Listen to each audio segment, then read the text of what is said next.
वॉशरूमला जाणं कितपत सेफ आहे मला सांगा. तर तुम्ही इथं बसलाय म्हणजे तुम्ही उत्तर द्यायला बांधील ना आम्हाला. हे 25 रुपये कशाचे घेतात? बरं. आणि महिलांसाठी ज्या सुविधा देण्याचं काम कोणाचं इथं?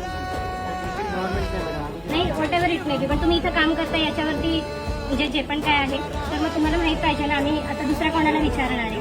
वॉशरूम तिथं बंद होतं काय, तिथं जाणं सेफ नाही. माझ्याबरोबर अजून दुसऱ्या महिला पण होत्या. हा माझ्या एकटीचा प्रश्न नाहीये दादा.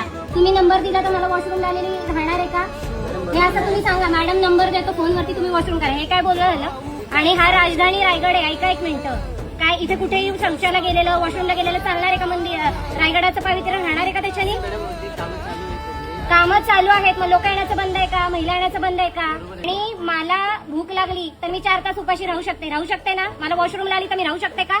आणि दादा तुम्ही जरा काय फोनवरती बोला, हे उत्तर द्यायची पद्धत आहे का तुमची? एक भाऊ म्हणून आम्ही तुम्हाला बोलतोय ना, आमच्या समस्या आम्ही तर इथंच सांगणार ना. हा नंबर घ्या, पुढे फोन करा. जबाबदारी झटकली तर चालते का? तुम्हाला रोजचे येणारे प्रॉब्लेम माहित पाहिजे ना. इथं महिला येतात, लहान मुलं येतात. म्हणजे कंप्लेंट येऊन तुम्ही ऍक्शन घेत नाही, तुम्ही स्वतः मान्य करताय. तुम्ही पुढे पोस्ट करा ना. पैसे जे मिळतात ते पुढे पोस्ट करता ना.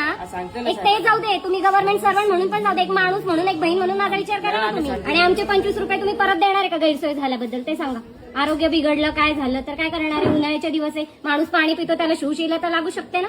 तो पैसे तर तुम्ही घेतात ना. लोकांना सर्व्हिस का नाही देत?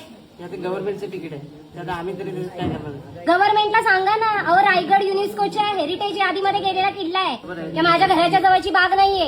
हे जगात आपण दाखवतोय का? बेसिक तर गोष्टी द्या आम्हाला. काही जास्त मागतोय मग फ्री करा. तिकीटच घेऊ नका ना तुम्ही. जर सुविधा देत नाही तोपर्यंत फ्री करा.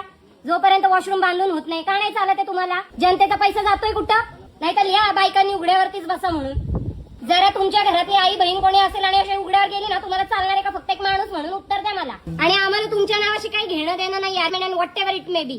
आम्हाला रायगडाच्या मान सन्मानाची चिंता आहे. इथं उद्या काही गैरकृत्य झालं ना तर डॅमेज काय होणार आहे त्याचा पण तुम्ही जरा विचार करा.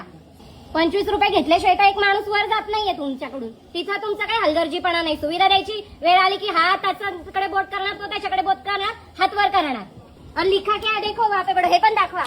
हे 2 वर्षाची कारवास. आम्ही काही बोलायचं पण नाही, त्याच्या आधीच आम्हाला घाबरवून ठेवलंय. कुठलं एक झोपडपट्टीतलं घर दाखवा ज्याच्यामध्ये शौचालय नाही. आज काय मागतोय आम्ही?